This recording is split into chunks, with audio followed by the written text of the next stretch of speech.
സാക്ഷ്യം പറയാനാണ്. എൻ്റെ കണ്ണോപ്പറേഷൻ കഴിഞ്ഞു.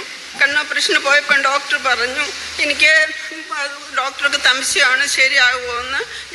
ജന്മനാളെ എനിക്ക് കൊങ്ങണുണ്ടായിരുന്നു. അതുകൊണ്ട് ഡോക്ടർ പറഞ്ഞു എൻ്റെ കണ്ണ് ശരിയാകുമോ എന്ന് അറിയത്തില്ല എന്ന് പറഞ്ഞു. പക്ഷേ എനിക്ക് ഉറപ്പുണ്ട് എൻ്റെ അമ്മ എൻ്റെ ഈശോ എന്നെ തൊടുവെന്ന്. ഈശോയോട് ഞാൻ പറഞ്ഞു, ഈശോയെ നിൻ്റെ കരം വേണം എന്നെ തൊടാൻ, നിൻ്റെ തിരാവിലെ വെള്ളം വേണം എൻ്റെ കണ്ണിലൊഴിക്കാനെന്ന് പറഞ്ഞു പ്രാർത്ഥിച്ചു. ഈശോ അവിടെ ഓപ്പറേഷൻ കഴിഞ്ഞു. പിറ്റേ ദിവസം ഡോക്ടറെ അടുത്ത് ചെന്നപ്പോൾ ഡോക്ടർ പറഞ്ഞു, ആഹാ കണ്ണ് തെളിഞ്ഞല്ലോ എന്ന് പറഞ്ഞു. ഞാൻ അവിടെ ഒരാഴ്ച ഉണ്ടായിരുന്നു. അത് കഴിഞ്ഞ് കൊല്ലത്ത് വീട്ടിൽ ഒരാഴ്ച ഉണ്ടായിരുന്നു. എൻ്റെ വീട് കായംകുളത്താണ്. ഞാൻ വീട്ടിൽ വന്നു കഴിഞ്ഞ് 10ാം ദിവസമായി. എൻ്റെ വീട് മുഴുവൻ നാറിക്കിടക്കുന്നു, ആരുമില്ല ഒന്ന് തൂത്തുവാരാൻ. ഞാൻ അടുത്തൊരു ഉമ്മയുണ്ട്, ഉമ്മയുടെ 4 വർഷമായി. ഉമ്മയുമായിട്ട് ഞാൻ വലിയ അടുപ്പമില്ല. വഴക്കിടാൻ എനിക്ക് സമയമില്ല, എനിക്ക് പറ്റത്തില്ല. അതുകൊണ്ട് ഞാൻ മുഖം കൊടുക്കാറില്ലായിരുന്നു. അപ്പം ഞാൻ എൻ്റെ മാതാവിനോട് പറഞ്ഞു, എൻ്റെ മാതാവേ ഇവിടെ ആ ഉമ്മയേ ഉള്ളൂ, വന്നൊന്ന് എനിക്ക് സഹായിച്ചു തരുന്നെന്നും ഞാൻ മനസ്സിലാലോചിച്ച് പ്രാർത്ഥിച്ചിട്ട് ഞാൻ മുൻവശത്തു നിന്നും അടുക്കളയിലേക്ക് പോയി. അവിടെ ചെന്നപ്പോൾ ഈ ഉമ്മ 4 വർഷമായി മിണ്ടാത്ത ഉമ്മ ഭയങ്കര തേജസ്സോടെ ഓടി വന്ന് എൻ്റെ മുന്നിൽ നിന്നിട്ട് പറയുന്നു, ഞാൻ ഈ മിറ്റം തൂത്ത് തരട്ടെ, ഞാൻ ഈ മിറ്റം തൂത്ത് തരട്ടെ, ഞാൻ ഈ മിറ്റം തൂത്ത് തരട്ടെ, മിറ്റം വൃത്തിയോടെ കിടക്കുന്നു എന്ന് പറഞ്ഞു. അപ്പം ഞാൻ പറഞ്ഞു, ഉമ്മ നാളെ തൂത്ത് തരാമെന്ന് പറഞ്ഞു. വേണ്ട, അവൻ എന്തറിയാം, അവൻ കുഞ്ഞല്ലേ, അവൻ എന്തറിയാം, അവനൊന്നും അറിയത്തില്ല എന്ന് പറഞ്ഞ ആ ഉമ്മ എൻ്റെ മിറ്റം മുഴുവൻ തൂത്ത് തന്നു. എന്നിട്ട് വീട്ടിൽ പോയുള്ള പായസം എടുത്തു, ഒരു കേക്ക് എടുത്ത് എനിക്ക് കൊണ്ടു തന്നു. ആ ഉമ്മ എന്ത് ചെയ്യണമെന്ന് അറിയത്തില്ല. അപ്പോഴെനിക്ക് മനസ്സിലായി എൻ്റെ ആ അമ്മ അവരിൽ നിന്ന് കൂടി എൻ്റെ അമ്മ എൻ്റെ അടുത്ത് വന്നു, എന്നെ തൊട്ട് സൗഖ്യമാക്കാൻ എനിക്ക് കൂട്ടായി വന്നു എന്ന് ഞാൻ അറിയുന്നു. അതുപോലെ തന്നെ ഒരു ദിവസം ഈ തിങ്കളാഴ്ച പ്രാർത്ഥനയ്ക്ക് കുർബാനയ്ക്ക് ഞാൻ വരാറില്ല, എനിക്ക് പറ്റാറില്ല. രാത്രി ആരാധനയ്ക്ക് ഞാൻ വരാറുള്ളൂ. ഒരു ദിവസം ഞാൻ ഇന്നിപ്പോഴും വന്നത്, ഞാനൊരു ദിവസം അച്ഛനിങ്ങനെ ജോഷി അച്ഛനും പ്രശാന്ത് അച്ഛനും ഇവരെല്ലാം കുർബാന ചൊല്ലിക്കൊണ്ടിരിക്കുന്ന സമയം ഞാൻ കണ്ടില്ല.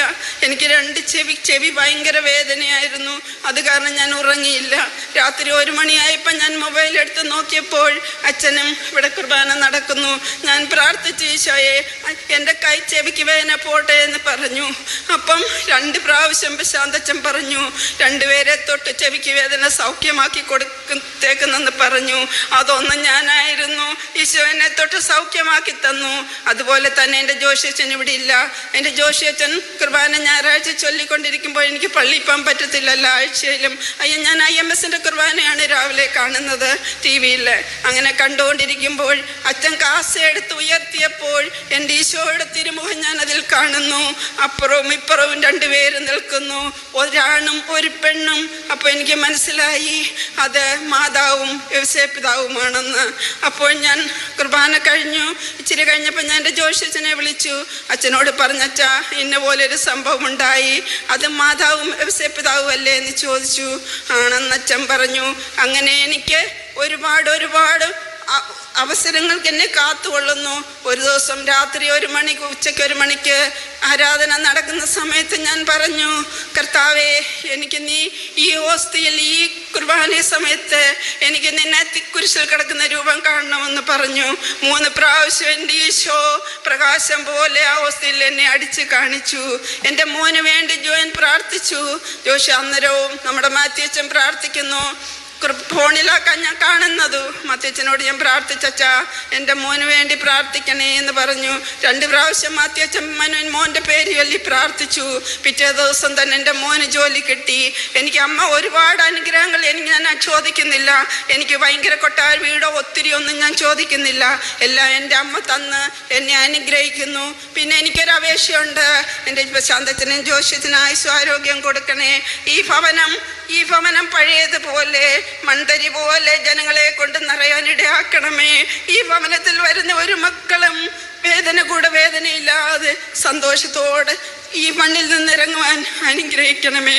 കർത്താവേ രക്ഷിക്കണേ, അനുഗ്രഹിക്കണേ. എനിക്കിവിടെ നിൽക്കാൻ അവസരം തന്ന എൻ്റെ പൊന്നു തമ്പുരാൻ, എൻ്റെ അമ്മയ്ക്ക് കോടാനുകോടി നന്ദിയോടെ പൂച്ചെണ്ടുകൾ ഞാൻ അർപ്പിക്കുന്നു. യേശുവേ സ്തോത്രം, യേശുവേ നന്ദി, യേശുവേ സ്തുതി. എൻ്റെ അമ്മ മാതാവേ എന്ന് എനിക്ക് കാവലായി, എൻ്റെ കുടുംബത്തിന് കാവലായി നിൽക്കണമേ. എൻ്റെ ഭർത്താവ് മരിച്ചിട്ട് 10ാമത്തെ വർഷമാണ്. ഞങ്ങൾ ആരുമില്ല. ഞാൻ എൻ്റെ മോനെ വളർത്തുന്നു. ആരുമില്ലാതെ ഞാൻ കഷ്ടപ്പെട്ട് ജീവിച്ചു. ഈ സമയം വരെ എന്നെ കാത്തു സൂക്ഷിച്ചു. ഇന്നും ഞാൻ ഓടിയെത്തി. ഇപ്പോൾ ഞാൻ വീട്ടിൽ നിന്നിറങ്ങാൻ പായിച്ചപ്പോൾ എൻ്റെ മനസ്സിൽ പറഞ്ഞു, നീ എണ്ണ എടുത്തില്ല, തിരിയെടുത്തില്ല. ഞാൻ വീണ്ടും കയറി. എൻ്റെ കൈയ്യട്ടി എൻ്റെ ഈശോയ്ക്ക് വേണ്ടി എണ്ണയും തിരിയും തീപ്പെട്ടിയും ഇവിടെ വന്നാൽ നീ ഓടി നടക്കണം, ഓരോന്നിനത് വേണ്ട, എടുത്തുകൊണ്ടുവരാൻ എന്നെ ഓർപ്പിച്ചു. അതും ഞാൻ കൊണ്ടുവന്ന് എൻ്റെ ഈശോയ്ക്ക് കൊടുത്തു.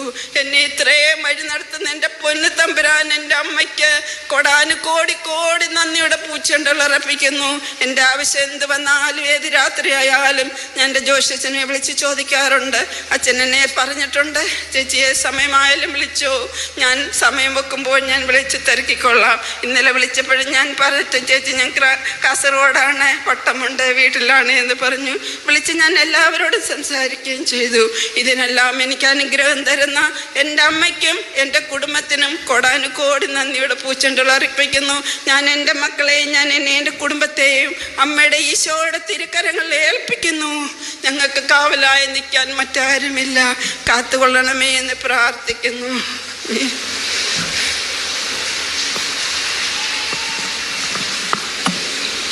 ദൈവത്തിന് അസാധ്യമായി യാതൊന്നുമില്ല.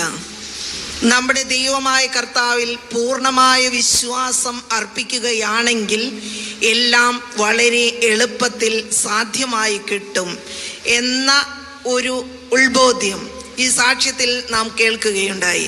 ദിവ്യ ദർശനങ്ങൾ ആ സഹോദരിക്ക് ലഭിച്ചു. പൂർണ്ണമായ വിശ്വാസമാണ് ആ സഹോദരിക്ക് ഉണ്ടായിരുന്നത്. ഇതുപോലെയുള്ള വിശ്വാസം നമ്മളിൽ ആളിക്കത്തിപ്പടരാനായിട്ട് നമ്മുടെ നിയോഗങ്ങളുടെ മേല് ഉണ്ടാകുവാനും വേണ്ടി നമുക്ക് ആ സഹോദരിക്ക് ലഭിച്ച വലിയ അനുഗ്രഹത്തെ ഓർത്തുകൊണ്ട് IMS അമ്മയെ പ്രകീർത്തിച്ചുകൊണ്ടും തിരുക്കുമാരന് നന്ദി പറഞ്ഞുകൊണ്ട് സ്തുതിക്കാം. യേശുവേ നന്ദി, യേശുവേ സ്തുതി, യേശുവേ